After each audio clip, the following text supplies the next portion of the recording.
Aí, ó. Agora sim tá gravando. Olá.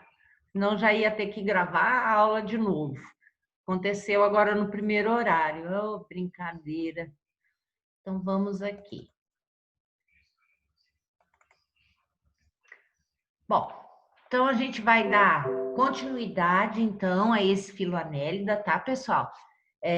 Continuar falando dos anelídeos. A gente terminou e falou dos poliquetos, portanto, e agora a gente entra em outra classe que é a clitelata, então, tá?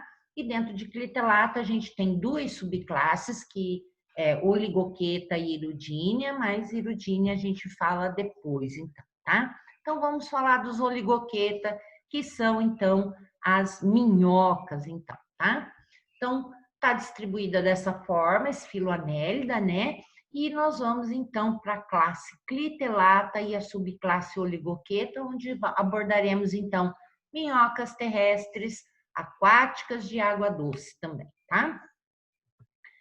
Então, aqui a subclasse, só para lembrar, né, que são duas subclasses, mas hoje, estritamente falaremos, então, de oligoqueta. Então, oligoqueta, olha, é a classe que contém cerca de 3.100 espécies, tá? Vivem em água doce, com representante também marinhos, tá? Secundariamente, principalmente em ambientes estuarinos e intersticiais. Então, esses ambientes estuarinos, gente, é onde ocorre, né? Essa mistura de água doce e de água salgada, tá? Não é propriamente dito a água salgada em si, tá? Então, é onde a gente encontra, então, essa mistura, né? O encontro, então, de água doce com água salgada. E intersticiais, isso é, no substrato, estão entre, tá no meio, então, desse substrato, tá? 10 famílias de minhocas, das quais contém, então, um grande número de espécies, tá? Então, entre algumas delas, né? Glossicolicide, lumbricide, megascolicide e moniligastride. Então, oligoqueta vem do nome aí oligos, né? Que oligos quer dizer pouco e caeta, que a gente sabe que quer dizer cerdas. Então, a gente falou que anelídeos, né? São animais cerdosos, poliquetos, principalmente, muito, muitos. Quando, então, a gente fala de oligoqueta, que são as minhocas, essas cerdas, então, vão estar mais em números reduzidos, então, tá? Então, por isso que é oligo, poucas cerdas, então. Representantes, as minhocas, então, tá? São animais que têm esse hábito escavador e que vão viver em galerias, isso é, vivem no substrato, então, né? As terrestres, ou sejam, as de estuário e tudo mais, sempre, então, vivendo em galerias, tá? Movimentos de deslocamento, isso é, né, de movimentação, de locomoção, através, então, de contração da musculatura por ondas, então, consecutivas, tá? São considerados, aí referente ao meio de alimentação, ao modo de alimentação, como saprófagos, tá? Então, come tudo que estiver, matéria orgânica já ali, morta e tudo mais, tá? E que é um grupo que apresenta extrema importância econômica, então, tá? Uma vez que eles estão relacionados a, a essa a detriporia, então, dessas matérias orgânicas, né? Que a gente vai conversar uma aula sobre essa importância, então, dos anelídeos, tá? Bom, oligoqueta, espécies aquáticas com cerdas mais longas, né? Então, quando essas minhocas forem de ambientes aquáticos, essas cerdas são em menor quantidade em relação a poliquetos, mas que elas se apresentam mais longas quando comparadas, então, com cerdas de minhocas terrestres, tá? Os segmentos homônimos, então isso quer dizer que os segmentos corporais são parecidos uns com os outros, são bastante, né, de repetição ali, de aparência totalmente iguais, tá?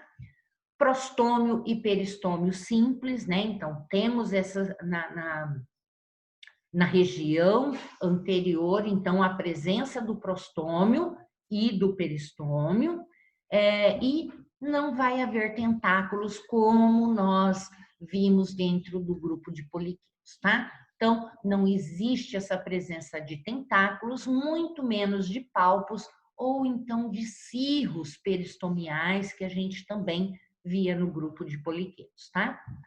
Alguns apresentam faringe reversível, tá? Que a gente chama de probóscide. Então, normalmente, quando você pega uma minhoquinha dessa terrestre, você vai ver que ela everte, ela coloca para fora, então, essa faringe reversível, tá? Normalmente é mais rosada do que em relação à cor corporal dela, que é mais para o marrom. Então, a gente consegue ver essa região da faringe aí bastante evidenciada, tá? E essa probóscide, gente, ela é sensível aos estímulos do ambiente, o que faz com que esse animal, sem ter tentáculos ou palpos e cirros, que são estruturas sensoriais, então elege então a probóscide como essa estrutura sensorial que está presente na parte anterior, então, do corpo, tá? Então, aqui a gente vê a morfologia aí corporal desses anelídeos, tá? Então, mostrando uma minhoca, como é homônima, então, esse corpo, como a gente pode olhar que esses segmentos são idênticos uns aos outros, né? Então, bastante homogêneo, então, essa constituição corporal, onde eu tenho, portanto, esse prostômio, onde está a boca, a faringe, e também, olha, na lateral aqui, evidenciando a presença de cerdas. Menor quantidade de cerdas, mas que elas existem. Muitas vezes a gente pega a minhoca, a minhoca é lisinha, aqui tem cerda o quê? É que elas, gente, por ação muscular, elas se retraem, tá? Então, por isso que a gente às vezes não enxerga essas cerdas. Essas cerdas vão ser acionadas para que elas, né, se expandam num momento principalmente de escavação para que esse animal tenha a ancoragem que precisa para se movimentar, tá? Aqui em relação à morfologia também, ó, mostra também um local onde nós temos uma estrutura bastante diferenciada e que dá o nome ao grupo, que é o clitelo, tá? Então, devido a essa estrutura, é que esses animais têm, então, seu nome composto dessa forma, tá? Aqui, olha, nessa outra figura, mostra com maior evidência o local do clitelo. E quando a gente pega uma minhoca, normalmente a gente consegue evidenciar esse local onde o clitelo se insere, tá? Então, a gente vê todos os metâmeros, né? Os segmentos separados por ânulos, né? Esses ânulos é onde então, delimita cada somito ou cada metâmero, tá? Entre um ânulo e o outro, que são essas depressões, né, que formam esses anéis, é que então separa esses metâmeros, tá? Então, aqui a parte anterior mostrando o prostômio e a faringe, de onde ela então é evertida, tá? Então, nós temos aqui o seguinte, mostrando nessa figura aqui, nós temos a parte anterior, onde é o prostômio, e a parte posterior, então, onde a gente tem o pigídeo, que é o último segmento, então, tá? Ah, professora, Eu acho que aqui é a frente e aqui é a parte posterior, né? Aqui é a parte anterior e aqui a região posterior. Não. Sempre a gente olha em relação à posição do clitelo. O clitelo sempre está mais na parte anterior, tá? Mais próxima à parte anterior do que da parte posterior, ok?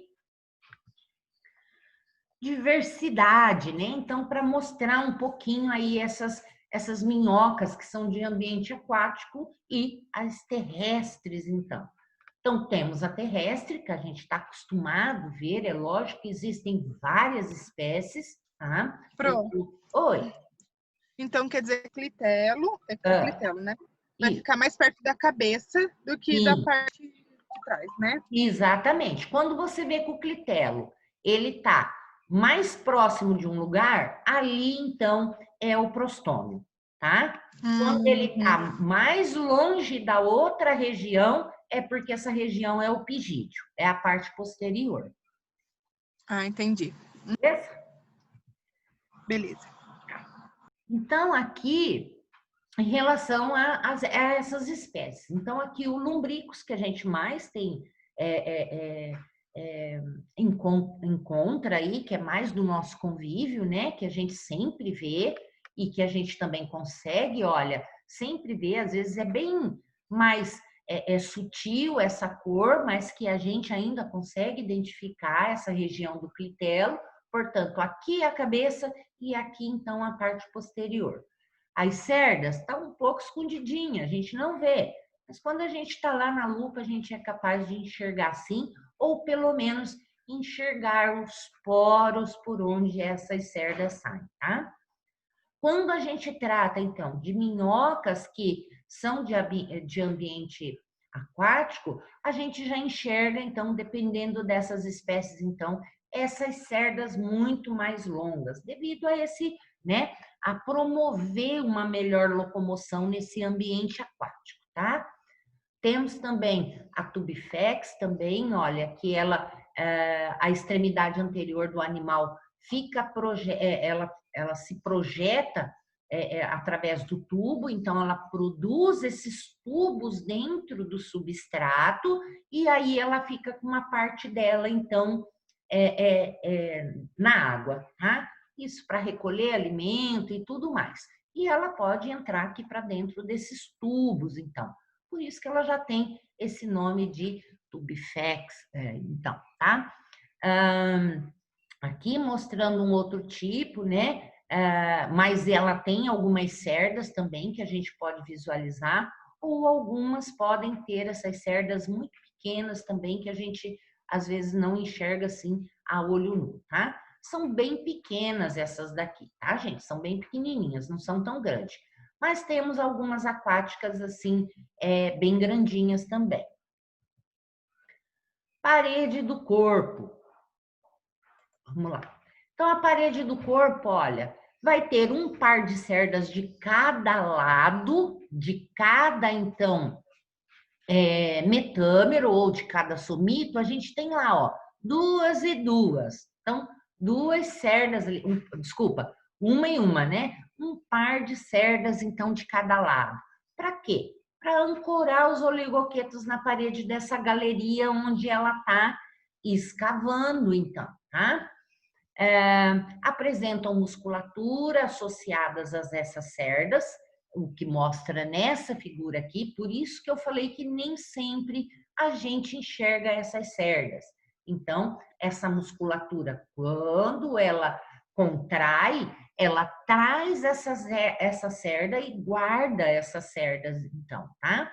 E quando, então, ela estimula as cerdas a sair quando é necessário. Então, isso normalmente durante a locomoção, isso já é normal, né? Então, faz a cerda sair, ancora e depois a outra parte do corpo já está fazendo isso também, essa daqui solta e assim por diante. A cutícula, então, tem essa epiderme, que tem musculatura circular e longitudinal, que a gente falou como lá nos poliquetos, a mesma coisa ocorre também com as minhocas, tá? E essa parede corporal também, né, é sempre úmida. Para quê? Para otimizar a respiração, para ter, então, essa troca de gases. Então, tenho aqui essa superfície, né, a cutícula aqui, o epitélio e tudo mais, que sempre é umidificada, né? Existe um muco que lubrifica, portanto, para que ocorra essa difusão através, então, da cutícula para atingir aqui a corrente sanguínea, para trazer oxigênio e, ao mesmo tempo, também difunde CO2 para fora, então, tá? Então, faz essa cutícula, faz essa troca de gases, então, corporal. Em relação à locomoção, a gente falou, então, né, que fazem a locomoção através de ondas, né, que ocorrem através do corpo, tá? Então, existe a segmentação corporal, onde esses animais são constituídos de metâmeros, né, de somitos, então essa segmentação vai representar uma vantagem, uma vez que cada metâmero possui os seus próprios músculos, como a gente falou, tanto circular quanto longitudinal, o que permite ao animal alongar uma parte por contração da musculatura circular e encurtar outra parte por contração da musculatura longitudinal. Então, se eu tenho esse animal promovendo uma contração circular, né? E ela vai em ondas, em número de metâmeros, eu tenho um alongamento, porque ele está espremendo, né? Então, tem um alongamento dessa parte, enquanto que enquanto encurta, portanto, a musculatura longitudinal em outra parte do corpo. Quando essa da frente, então, relaxa, né? E essa onda de contração passa para metâmeros seguintes, então eu tenho aqui o encurtamento e aqui o encurtamento, e ele vai promovendo essas ondas, então, de alongamento pela contração circular e encurtamento, então, né, pela musculatura longitudinal. E isso ajuda e promove, ó, que o verme, o anelídeo, ele então se locomova e ainda promova, portanto, também a sua escavação, então, tá? Normalmente, olha, ocorre aqui, ó, em A, alongamento, né? Em A tá havendo um alongamento, depois aqui em B, opa, não, aqui, ó, alongamento, né? Que houve um alongamento. C, tá havendo uma contração depois desses espaços aqui. E F, aqui, desculpa. A L, gente, ó, alongamento, que é essa parte onde ela está contraindo, tá? C, contração, porque está encurtando. A L, aqui, essa parte também é uma contração. Em F, ele está intermediário, então é onde ocorre fixação das cerdas para que esse corpo não deslize também, tá? E aí por diante, então, essas partes corporais vão promovendo esse tipo de contração, alongamento e fixação para promover, então, a locomoção. Aqui também o mesmo desenho, tá? Explicando tudo, mas a mesma forma do que o primeiro e mostrando, olha, aqui é mais visível, então, vocês verem locais onde essas cerdas, então, estão sendo utilizadas, então, para promover essa aderência, essa fixação no local para que o corpo não deslize. Quanto ao sistema circulatório, tá? Então, a gente tem um vaso que é dorsal e a gente tem um vaso, então, ventral, tá?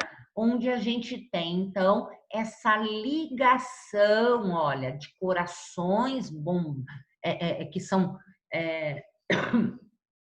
locais que são verdadeiras bombas, então, né, para fazer, então, essa circulação sanguínea, tá? Vemos aqui, olha, expansões, né? Então, esses vasos e veias aqui, transformando em pequenos vasinhos para irrigar, então, todos os órgãos, então, necessários aí, tá bom? Vamos ver o seguinte. Sistema circulatório é fechado, tá? Então, sempre vai caminhar por veias e artérias ali, tá? 3 vasos sanguíneos principais, um vaso sanguíneo dorsal, que vai levar leva o sangue, então, para a região da cabeça, um vaso sanguíneo ventral, que vai levar o sangue para a região posterior, e um vaso sanguíneo subneural, né, abaixo ali do sistema nervoso, que vai levar o sangue para a região posterior também. Tem um vaso menor ali, ventral, que sempre acompanha o sistema nervoso todo, tá? Existe aqueles 5 pares de arcos aórticos, né? Aquelas bombas que são considerados como coração, e eles é que vão, então, promover uma maior, saiu a flechinha daqui, tá, gente? Essa flechinha estava aqui. Uma maior pressão no interior do vaso sanguíneo. Então, se a gente volta aqui, olha, a gente vê 1, 2, 3, 4, 5 bombas, né?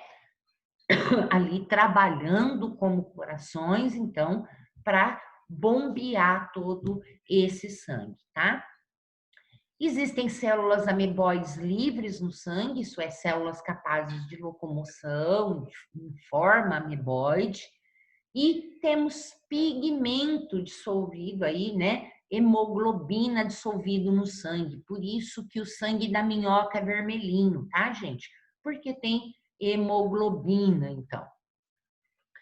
Sistema nervoso, olha lá, tipo ganglionário, então eu tenho esse gânglio cerebral aí, tá? Maior, acima da faringe, na parte dorsal da cabeça, tá? E logo esse vai partir, então, nervos que vão ser periesofágicos, isso é, fazer um anel em torno do esôfago, do trato digestório, né? Então, ele vem a partir do cérebro e 2 cordões fazem a volta, então, no tubo digestório, ali próximo ao esôfago, para, então, ele ter seguir ao longo do corpo desse animal e ter, então, gânglios que são conectivos, tá? Então, olha lá, circunda a faringe unindo o cérebro ao primeiro par de gânglios, que são esses aqui, do cordão nervoso ventral duplo. Então, segue 2 cordões, existem os gânglios duplos também para cada um dos cordões que estão seguindo, e eles se interconectam, então, tá? Então, e por aí. E a partir desses gânglios, olha, ramificações, ó, gânglios subfaríngeos, então a gente chama, né? Porque eles estão abaixo aí desse trato digestório e seguem por todo o corpo, então, tá? Células gigantes, isso então promove, se eu tenho células receptoras, né? Aferentes ali, que recebem esse estímulo e são longas, elas podem passar esses estímulos bastante rapidamente para o sistema nervoso central, para que faça, então, todo o entendimento desse estímulo e que, então, venha uma resposta de volta, então, para esse estímulo, tá? Então, isso, por apresentar essas células que são gigantes aí, que promovem essa condução e respostas rápidas, vão repercutir na contração, tá? Então, por isso que a contração é muito rápida. Se você pega uma minhoca, tá vendo? Ela tá ali andando, você deu uma reladinha, você nem tirou o dedo, ela já se encolheu. E para você ver como é a rapidez de resposta, portanto, desse sistema nervoso, então, tá? Em relação à excreção, a gente já falou que esses animais, então, têm o corpo metamerizado, né? Os metâmeros presentes, e existem repetições de órgãos nesses metâmeros. O que a gente falou que ocorre, então, com os metanefrídeos, então. Também, tal qual em poliquetos, oligoquetos também têm os metanefrídeos, sempre com essa constituição presente dentro de um metâmero, porém, olha lá, a gente tem o nefróstoma, então, a boca desse funil, desse metanefrídeo, sempre ligado ao metâmero anterior, tá? Então, metanefrídeos, um par de cada somito, um desse lado e um outro do outro lado do sistema digestório, exceto nos 3 primeiros e no último segmento, a gente não tem nefrídeos, tá, gente? Então, somente no restante da parte dos metâmeros corporais, com exceção desses citados. Cada nefrídeo ocupa 2 somitos, então, né? Isso por quê? 2 porque ele está em a maior parte dele, mas o nefróstoma se encontra, portanto, no somito anterior. A mesma coisa do seguinte desse que está aqui, mas que ele se inicia no anterior. Então, cada nefrídeo ocupa 2 somitos, recolhe do anterior e excreta no seguinte pelo nefridióporo. Falei para vocês que todas os metabólitos desse metâmero serão recolhidos pelo nefróstoma, serão processados, então, tá? E somente o que será excretado sairá pelo nefridióporo, então, tá? Existem células cloragógenas que são relacionadas à síntese de glicogênio e gordura e que também, olha lá, promovem equilíbrio iônico e regulação osmótica. Então, perdas de sais e ganho de água é controlada seletivamente pelos nefrídeos, né? Por esse sistema de metanefrídeos. Falei para vocês que ao recolher tudo isso, esses animais, então, processa tudo e água, né? E como eu falei para vocês, sais minerais são reprocessados aqui para que o que tiver ainda para aproveitar seja, então, aproveitado, seja guardado, né? Não seja excretado juntamente com a excreta final, tá? O nefrídeo dividido em 3 partes, né? Que eu falei para vocês. Então, olha o nefrídeo aqui e olha aqui como tem um monte de vermelhinho entrelaçado, que são os vasos sanguíneos, gente, tá? Por que tá isso aqui? A gente não falou que ele faz toda aquela filtragem, reaproveitamento de sais e de água? É aqui, ó. Assim que é reaproveitado, isso já passa para a corrente sanguínea, tá? Então, só vai ser excretado realmente o que não for mais necessário. Então, o nefróstoma é esse funil que está no metâmero anterior e que ele é ciliado. Então, batimentos desses cílios fazem com que esses metabólitos entrem para dentro do funil para serem processados, então. Depois tem o nefroduto, que é toda essa parte, tá, gente? Que vai atravessar, então, o metâmero, tá? Então, existe a partezinha que vai atravessar de um para o outro, é o canal mais fino e mais longo. Ele atravessa o metâmero e ainda tem no metâmero onde ele está. E o nefridióporo, que é o poro excretor terminal, tá?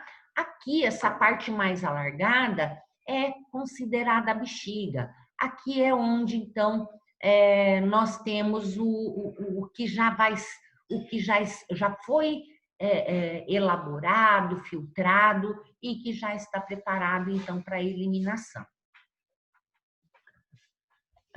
Aqui mostrando também, olha, o mesmo esqueminha, né? Resíduos entram por aqui pelo nefróstoma, que é ciliado, faz todos esses túbulos aqui mais alongados, que então a gente tem o processamento, tá? E reaproveitação, os capilares já estão aqui, e no final aqui o poro excretor, tá? Aqui só para mostrar como se fosse, então, o metâmero anterior e aqui o espaço celomático, a hemocele, portanto, tá? Nossa, minha filha tá mexendo com papel alumínio, olha a barulheira que faz. Líquido celomático. Então, vamos lá falar desse líquido celomático que está dentro aí desses espaços celômicos, então, dentro desses metâmeros. Esse líquido, então, né, que também promove pressão, né, que faz parte do esqueleto hidrostático, ele lubrifica essa cutícula, então ele ajuda a manter, então é ele que acaba fluindo para a cutícula, então, para que deixe essa cutícula umedecida, uma vez que a gente sabe que esses animais vão transpirar por meio da superfície corporal, tá? Outra coisa, transporta nutrientes e gases respiratórios, O2.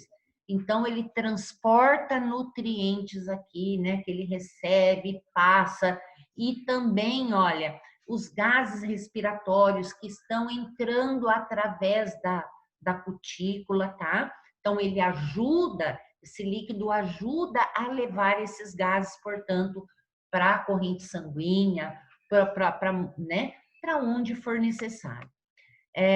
Auxilia na excreção, é ele que conduz os metabólitos para dentro, então, dos metanefrídeos. Auxilia na locomoção, que é a condição que eu disse em relação deles estarem em cada metâmero, né? E fazer parte de todo esse processo de esqueleto hidrostático, promovendo essa pressão corporal dentro, então, deles, tá? Aqui depois a gente volta a isso aqui que eu uso quando a gente faz aula prática, tá, pessoal? Que aqui ela já está bem abertinha, né? Para mostrar, então, esses órgãos, então, e que é bastante visível e que normalmente a gente acaba fazendo isso durante as aulas práticas, tá? Mas a gente vai ter aula prática aqui que eu vou gravar. Bom, sistema digestório. Então, tem um tubo geralmente reto que vai iniciar na boca e terminar no ânus, então, né? Esse tubo digestório é dividido em partes, né, em regiões aí, que é a faringe, o esôfago e o intestino propriamente dito.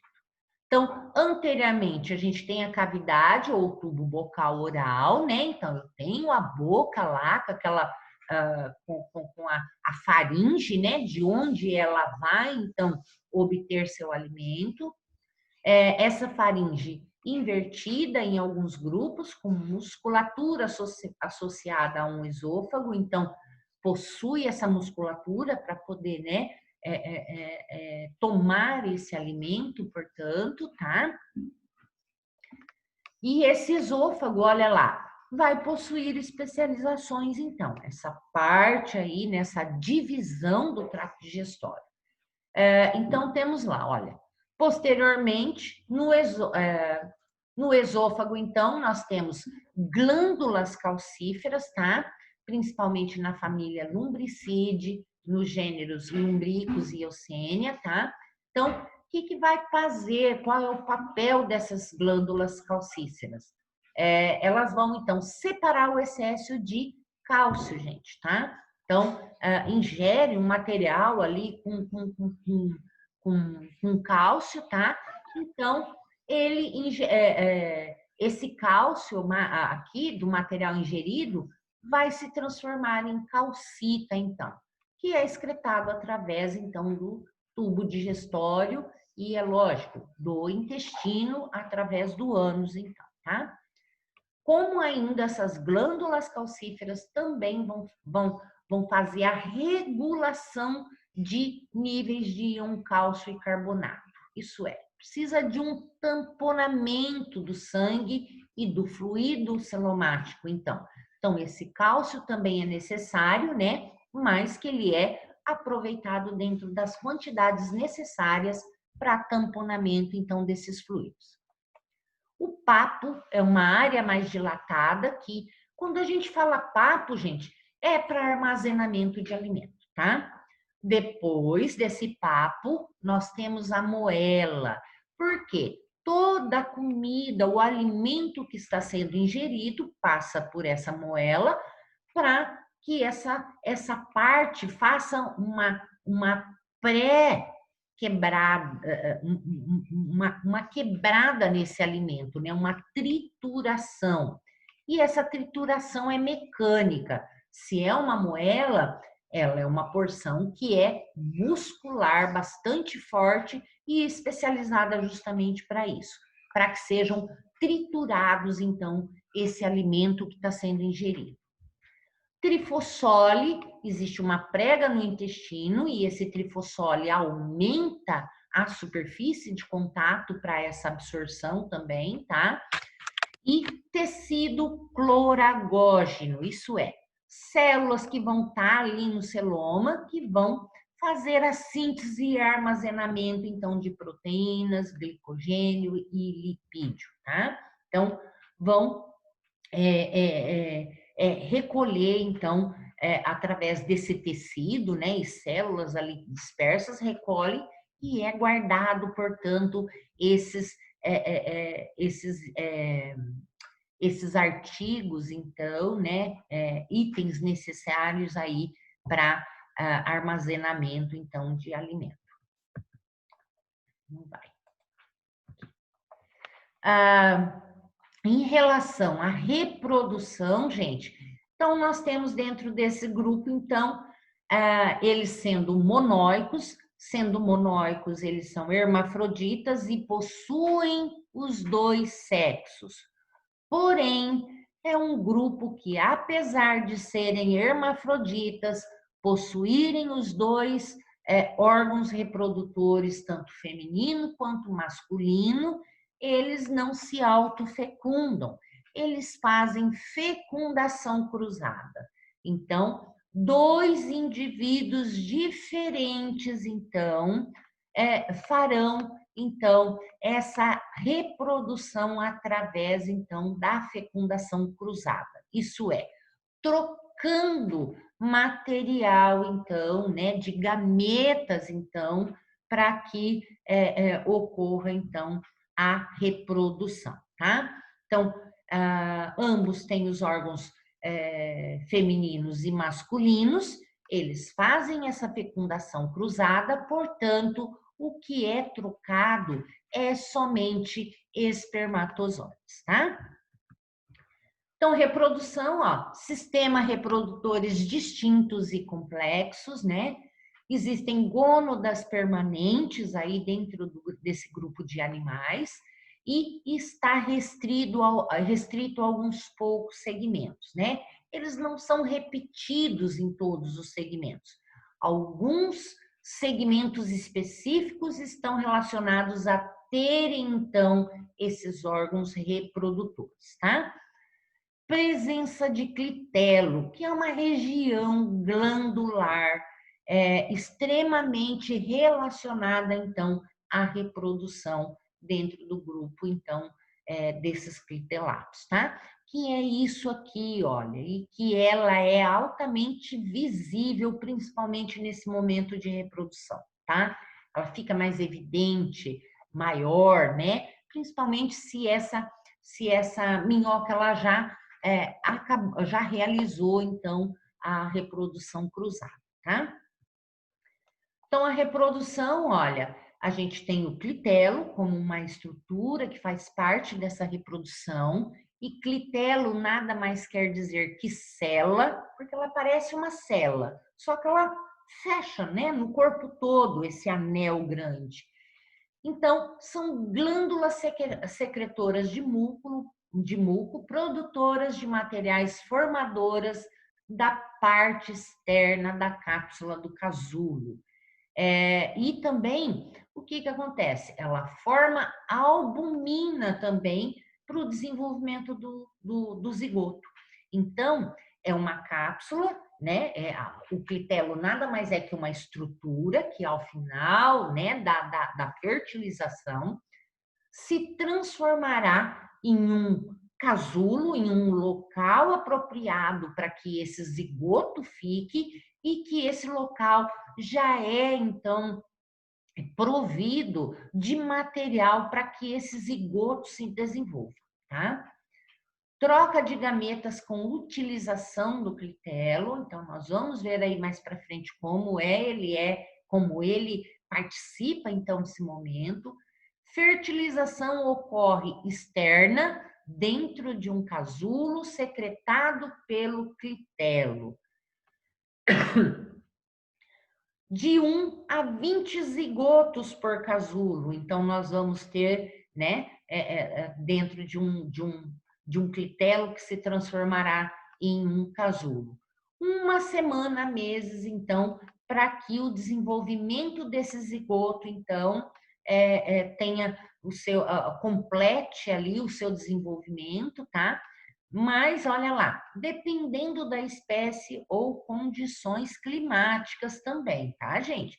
Isso pode talvez levar mais ou levar menos, dependendo dessas condições aí, colaborando então para isso, tá? Então vamos ver como ocorre essa fecundação cruzada, então, desses dois indivíduos hermafroditas, então. Para começar, deve haver o alinhamento de parceiros em direções opostas, então, tá? Esse aqui vai ficar direcionado em relação à parte posterior e esse também, tá? Os clitelos, gente, não estão posicionados um com o outro, tá? O que vai estar mais posicionados vão ser as regiões de onde a gente tem esses órgãos reprodutores, tá? Essa quantidade aí de metâmeros que são responsáveis e que exibem esses órgãos reprodutores.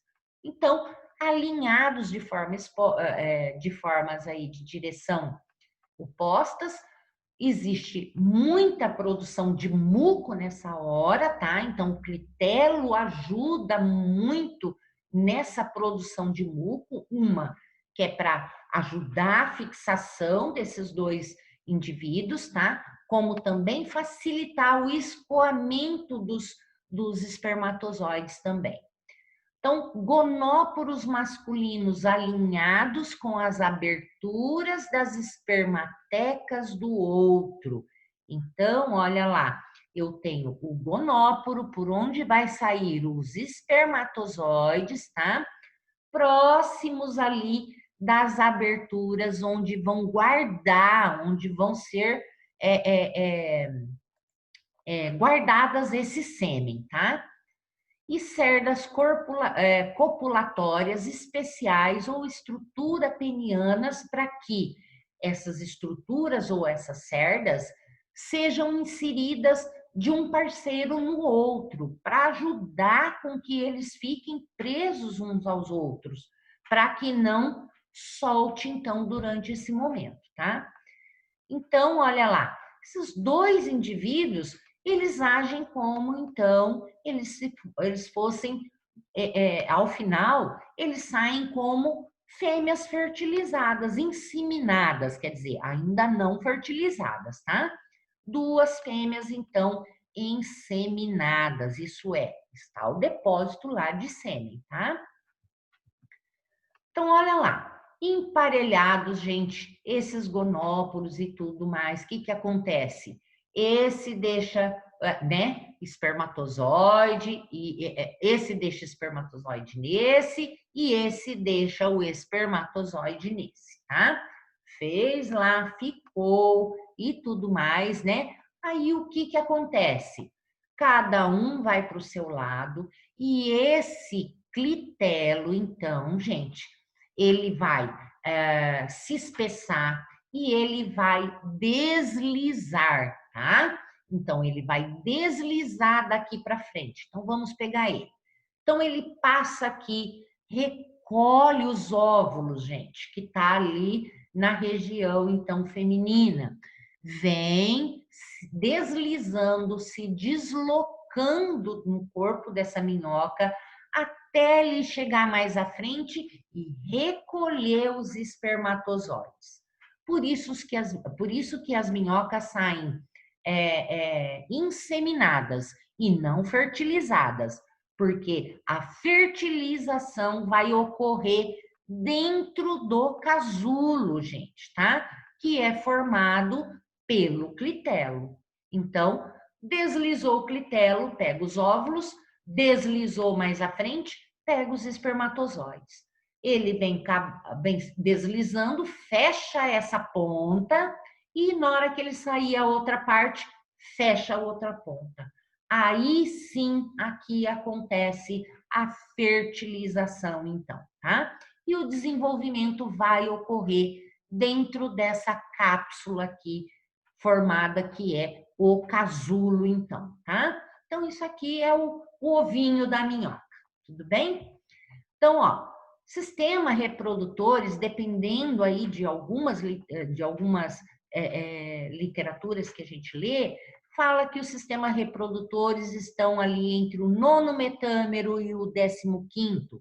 Poros genitais femininos estão lá no 14, tá? Por isso que ele é pego primeiro.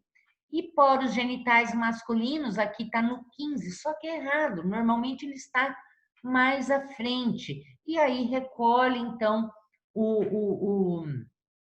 os espermatozoides, tá? Somitos 9 e 10, ó, 2 pares de... desculpa, gente, é isso mesmo. Masculinos no 15. Só que o quê? Onde ficou o receptáculo é mais anterior, porque aqui ele não vai querer o poro genital dela, porque lá não tem nada. O que tem guardado o sêmen, né, o espermatozoide, é lá, então, no receptáculo seminal, lá onde ficou guardado, então. Então, aí, entre aí o 9 e o 10 aí, ó, logo que passa o feminino, já logo vem e pega o masculino e vai começar, então, a sair, então, do corpo, tá? Reprodução pode levar dias ou horas, gente, olha lá. Então, essa cópula, ela pode ser bastante demorada, então, tá? O clitelo é quem vai produzir o casulo, propriamente dito, né, que a gente falou. Expulsão do casulo por contração muscular para a parte anterior, então toda a movimentação, então, né, vai promover esse deslizamento do clitelo. Lembrar que o clitelo não é perdido, ele está lá, ele só constitui durante esse momento da reprodução em uma estrutura que se destaca, que se desliza, mas a estrutura do clitelo continua lá para um outro momento também, tá? O casulo recolhe óvulos e depois espermatozoides, aberturas do casulo se fecham assim que saem do corpo do animal. Casulos são depositados normalmente no solo, entre detritos, né, ali, bentônicos, um meio mais úmido, né, adequado, e o desenvolvimento é direto. Então, não temos forma larval aqui para oligoquetos. Então, nós já temos, então, um produto que são essas minhoquinhas jovens, então, tá? Aqui só mostrando a cópula de novo, né? Caso alguém quiser, tem alguns esqueminhas mais fáceis de visualizar, portanto, esse momento. E a importância dos oligoquetos a gente fala depois. Tudo bem até aqui, pessoal? Tudo, Pro. Tudo. Então, beleza. Daqui a pouco eu posto essa aula lá, tudo bem? Tá Então bom. tá. Beijo, crianças. Obrigada, tá? Beijo, Pro. Até a próxima. Até a próxima. Tchau, tchau.